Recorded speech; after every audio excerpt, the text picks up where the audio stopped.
খুব দুঃখে কষ্টে আমরা দিন পাচ্ছি, আর কোনো কাজকর্ম করতাম পারে আমরা।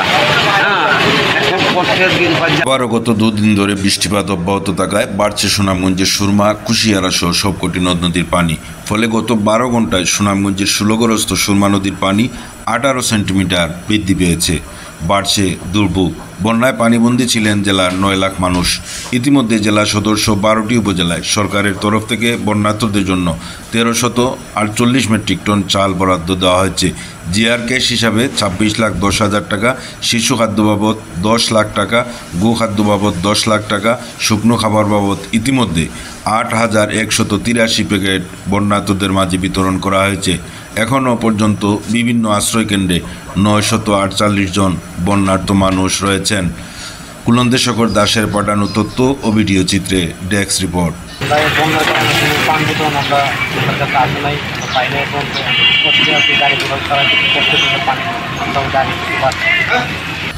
টানা অতিবৃষ্টি ও উজান থেকে নেমে আসা পাহাড়ি ডোলের সৃষ্ট বন্যায় সুনামগঞ্জের ফসল, মৎস্য চাষিদের ব্যাপক ক্ষয়ক্ষতি হয়েছে।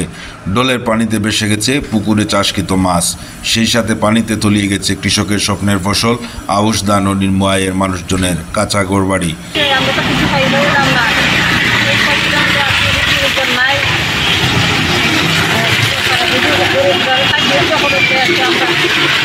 এছাড়াও এবারের বন্যায় সুনামগঞ্জের 12টি উপজেলায় মোট 150 কিলোমিটার গ্রামীণ পাকা সড়কের ব্যাপক ক্ষয়ক্ষতি হয়েছে, যার ক্ষতির পরিমাণ হবে আনুমানিক 72 কোটি টাকা।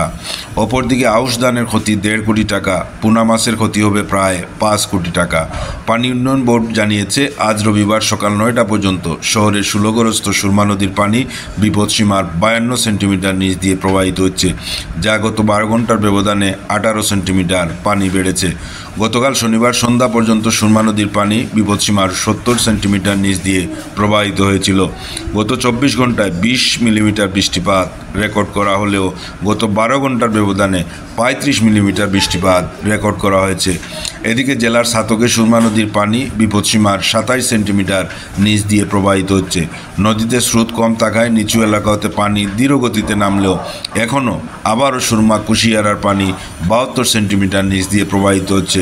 ফলে আবারও কি বন্যা আশঙ্কা রয়েছে কিনা তা নিয়ে জনমনে আতঙ্ক বিরাজ করছে।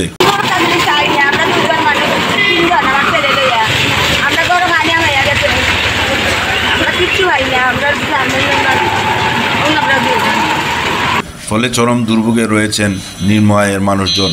বন্যার্ত মানুষ নিজ বাড়িতে ফিরে গেলেও এবং তাদেরকে খাদ্য সহায়তা দেওয়া হচ্ছে না এবং কাঁচা ঘরবাড়ি কীভাবে মেরামত করবেন তা নিয়ে যেন তাদের চিন্তার শেষ নেই।